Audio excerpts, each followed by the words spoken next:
அதிகாலையில் அன்பருடன். கர்த்தருடைய பரிசுத்த நாமத்துக்கு மகிமை உண்டாவதாக. கர்த்தர் நல்லவர். இந்த காலை வேளையில் நம்மை பலப்படுத்துகிற கர்த்தருடைய வார்த்தை சங்கீத புஸ்தகம் 34:8. கர்த்தர் நல்லவர் என்பதை ருசித்து பாருங்கள். பிரியமானவர்களே, சங்கீதக்காரனான தாவீது ஆடு மேய்த்து கொண்டிருந்த போது ஒரு விசை சிங்கமும் ஒரு விசை கரடியும் அவனுக்கு எதிராக வந்தன. இவை நம் தனிப்பட்ட ஜீவியத்திற்கு விரோதமாக வரும் சோதனைகளுக்கு அடையாளமாய் இருக்கிறது.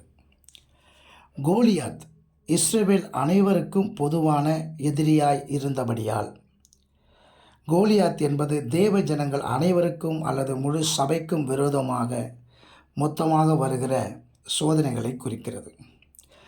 தாவீது சிங்கத்தையும் கரடியையும் சந்தித்த போது அவற்றால் தோற்கடிக்கப்பட்டு போயிருந்தாலோ அல்லது அவற்றை எதிர்க்க கூடாதபடி மிகுந்த பயந்த சுபாவம் உள்ளவனாய் இருந்திருந்தாலோ, பிற்பாடு கோலியாத்தையும் பெலிஸ்தர் அனைவரையும் எதிர்க்க அவனுக்கு தைரியம் இராது. நம்முடைய தனிப்பட்ட ஆவிக்குரிய ஜீவியத்திற்கு விரோதமாக வரும் சோதனைகளிலும் பரீட்சைகளிலும் நாம் ஜெயம் பெற்றால் ஒழிய தேவ ஜனங்களை எதிரிட்டு வரும் கோலியாத்துகளை மேற்கொண்டு சபையை பாதுகாக்க நம்மால் முடியாது.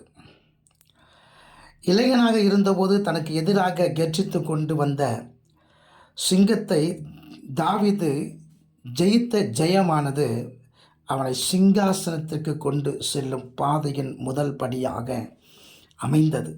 தேவனுடைய பிள்ளையே, ஜெயங்கொள்ளுகிறவர்களுக்காகவே தேவனுடைய சிங்காசனம் காத்து கொண்டிருக்கிறது என்பதை நினைவில் கொள்ள வேண்டும். கர்த்தர் நல்லவர் என்பதை எப்போ ருசித்து பார்க்க முடியும்? நமக்கு வரும் சோதனைகள் மத்தியில் தான் அவர் எப்படிப்பட்டவர் என்று ருசித்து பார்க்க முடியும். எல்லா சோதனைகளிலும் நம்மை பலப்படுத்தும்படியாகவும் நாம் பலனடையும்படியாகவும் நாம் சகலத்தையும் ஜெயித்து முடிக்கிறவளாகவும் ஜெயம் பெற்றவளாகவும் இருக்கும்படிக்கு நமக்கு சோதனை வருகிறது. அந்த சோதனையில் கர்த்தர் நமக்கு கூடவே இருந்து அவர் நல்லவர் என்பதை நாம் காண முடியும். ஆமென். அதே போல் உங்களுக்கு வரும் சோதனைகளில் உங்களை கைவிடாமல் நிச்சயமாக உங்களோடு கூட இருந்து உங்களை நடத்த அவர் வல்லமை உள்ள தேவனாய் இருக்கிறார். பயப்படாத, கர்த்தர் உன்னோடு கூட இருக்கிறார். கர்த்தர் நல்லவர். ஆமென். God bless you.